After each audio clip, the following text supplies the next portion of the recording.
ನಮಸ್ಕಾರ. ಇಂಗ್ಲೆಂಡ್ ವಿರುದ್ಧದ ಟಿ20 ಸರಣಿಗೆ ಹೊಸ ತಂಡ ಪ್ರಕಟ. ಹೀಗಿರಲಿದೆ ನೋಡಿ ಭಾರತದ ಬಲಿಷ್ಠ ಪ್ಲೇಯಿಂಗ್ 11. ವೈಭವ್ಗೆ ಸಿಗುತ್ತಾ ಡೆಬ್ಯೂ ಭಾಗ್ಯ? ಬನ್ನಿ ಇದರೆಲ್ಲದರ ಬಗ್ಗೆ ಇವತ್ತಿನ ಈ ವಿಡಿಯೋದಲ್ಲಿ ಕಂಪ್ಲೀಟ್ ಆಗಿ ತಿಳಿಸ್ಕೊಡ್ತಾ ಹೋಗ್ತೀನಿ, ಕೊನೆವರೆಗೂ ನೋಡಿ. ಆದ್ರೆ ಅದಕ್ಕಿಂತ ಮುನ್ನ ಯಾರು ನಮ್ಮ ಚಾನೆಲ್ಗೆ ಸಬ್ಸ್ಕ್ರೈಬ್ ಮಾಡಿಲ್ವೋ ಸೊ ದಯವಿಟ್ಟು ಈ ಕೂಡಲೇ ನಮ್ಮ ಚಾನೆಲ್ಗೊಂದು ಸಬ್ಸ್ಕ್ರೈಬ್ ಮಾಡಿಕೊಂಡು ವಿಡಿಯೋಗೊಂದು ಲೈಕ್ ಮಾಡಿ. ಹೌದು, ಕ್ರಿಕೆಟ್ ಶಿಶು ಎಂದು ಕರೆಸಿಕೊಳ್ಳುವ ಐರ್ಲೆಂಡ್ ವಿರುದ್ಧ ನಡೆದಿದ್ದ 2 ಪಂದ್ಯಗಳ ಟಿ20 ಸರಣಿಯನ್ನ ಸೋತಿರುವ ಮೆನ್ ಇನ್ ಬ್ಲೂ ಪಡೆ ಸದ್ಯ ಸಂಕಷ್ಟದಲ್ಲಿ ಕಾಣಿಸುತ್ತಿದೆ. ಇದರ ಬೆನ್ನಲ್ಲೀಗ ಭಾರತ ಇಂಗ್ಲೆಂಡ್ ವಿರುದ್ಧ 5 ಪಂದ್ಯಗಳ ಟಿ20 ಸರಣಿ ಆಡಲು ಸಜ್ಜಾಗಬೇಕಾಗಿದೆ.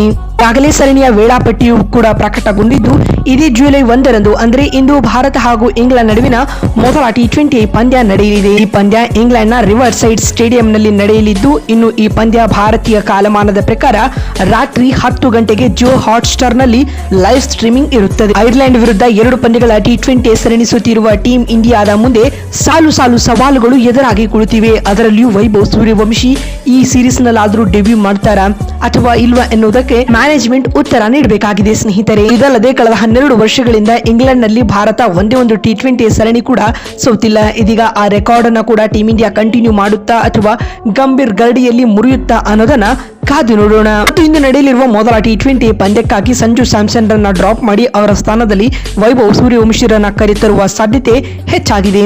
ಹಾಗಾಗಿದ್ದಲ್ಲಿ ಭಾರತದ ಬಲಿಷ್ಠ ಪ್ಲೇಯಿಂಗ್ 11 ಯಾವ ರೀತಿ ಇರಲಿದೆ ಅಂತ ನೋಡ್ತಾ ಬರುವುದಾದ್ರೆ, ಓಪನರ್ಸ್ ಗಳಾಗಿ ಅಭಿಷೇಕ್ ಶರ್ಮಾ ಹಾಗೂ ವೈಭವ್ ಸೂರ್ಯವಂಶಿ ಕಾಣಿಸಿಕೊಳ್ತಾರೆ. ಇಬ್ರು ಕೂಡ ಡಮಾಲ್ ಡಿಮಿಲ್ ಆಟಗಾರರು. ಆಟ್ ನಂಬರ್ 3 ಇಲ್ಲಿ ವಿಕೆಟ್ ಕೀಪರ್ ಕಮ್ ಬ್ಯಾಟ್ಸ್ಮನ್ ಆಗಿ ಇಶಾನ್ ಕಿಶನ್ ಆಡಿದರೆ, ನಂಬರ್ 4ರ ಸ್ಲಾಟ್ ನಲ್ಲಿ ಕ್ಯಾಪ್ಟನ್ ಶ್ರೇಯಸ್ ಅಯ್ಯರ್ ಕಾಣಿಸಿಕೊಳ್ತಾರೆ. 5ನೇ ಕ್ರಮಾಂಕದಲ್ಲಿ ತಿಲಕ್ ವರ್ಮಾ, 6ನೇ ಸ್ಲಾಟ್ ನಲ್ಲಿ ಶಿವಂ ದುಬೆ, 7ನೇ ಕ್ರಮಾಂಕದಲ್ಲಿ ಅಕ್ಷರ್ ಪಟೇಲ್ ಸ್ಪಿನ್ ಆಲ್ರೌಂಡರ್ ಆಗಿ ಆಡ್ತಾರೆ.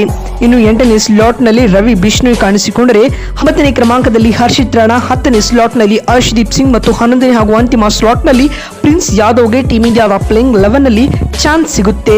ಅಂಡ್ ಇಲ್ಲಿ ಟಾಸ್ ಗೆದ್ದವರು ಆಫ್ ಕೋರ್ಸ್ ಚೇಸ್ ಮಾಡಲು ಎದುರು ನೋಡ್ತಾರೆ. ಇಂದಿನ ಪಿಚ್ ರಿಪೋರ್ಟ್ ಬಗ್ಗೆ ಮಾತನಾಡುವುದಾದರೆ, ಈ ಪಿಚ್ ವೇಗದ ಬೌಲರ್ ಗಳಿಗೆ ನೆರವು ನೀಡುತ್ತದೆ. ಇಂಗ್ಲೆಂಡ್ ನ ಹವಾಮಾನದ ಕಾರಣದಿಂದಾಗಿ ಪಂದ್ಯದ ಆರಂಭದಲ್ಲಿ ಮತ್ತು ಮೋಡ ಕವಿದ ವಾತಾವರಣವಿರುವುದರಿಂದಾಗಿ ವೇಗದ ಬೌಲರ್ಗಳಿಗೆ ಇದು ಸ್ವರ್ಗ ಅಂತಾನೆ ಹೇಳಬಹುದು. ಪಿಚ್ ಮೇಲೆ ಒಮ್ಮೆ ಸೆಟ್ ಆದ ನಂತರ ಬ್ಯಾಟರ್ಗಳು ಸುಲಭವಾಗಿ ರನ್ ಗಳಿಸಬಹುದು.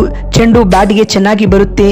ಆದ್ಯಾಗೂ ಇದು ಹೈಸ್ಕೋರಿಂಗ್ ಮೈದಾನವಲ್ಲ, ಸಾಧಾರಣ ಮೊತ್ತವನ್ನ ಇಲ್ಲಿ ನಿರೀಕ್ಷಿಸಬಹುದಾಗಿದೆ. ನಲ್ಲಿ ಐರ್ಲೆಂಡ್ ವಿರುದ್ಧ ಸೋಲಿನ ಮುಖಭಂಗ ಎದುರಿಸಿದ್ದ ಭಾರತ ತಂಡ ಇದೀಗ ಇಂಗ್ಲೆಂಡ್ ವಿರುದ್ಧ ಮೊದಲ ಟಿ20 ಪಂದ್ಯ ಗೆದ್ದು ಟೀಮ್ ಇಂಡಿಯಾದ ಅಭಿಮಾನಿಗಳಿಗೆ ಉಡುಗೊರೆಯಾಗಿ ನೀಡ್ತಾರಾ ಅನ್ನೋದಕ್ಕೆ ಇಂದು ರಾತ್ರಿ ಆನ್ಸರ್ ಸಿಗಲಿದೆ. ಸ್ನೇಹಿತರೆ, ನಿಮಗೆ ಅನಿಸುತ್ತೆ ಭಾರತ ಈ ಪಂದ್ಯ ಗೆಲ್ಲುತ್ತಾ ಅಥವಾ ಇಲ್ವಾ ಅನ್ನೋದನ್ನ ಎಸ್ ಅಥವಾ ನೋ ಎಂದು ಕಾಮೆಂಟ್ ಮಾಡಿ. ಮತ್ತೊಂದು ವಿಡಿಯೋದಲ್ಲಿ ಸಿಗ್ತೀನಿ. ಅಲ್ಲಿವರೆಗೂ ನಮಸ್ಕಾರ, ಧನ್ಯವಾದಗಳು.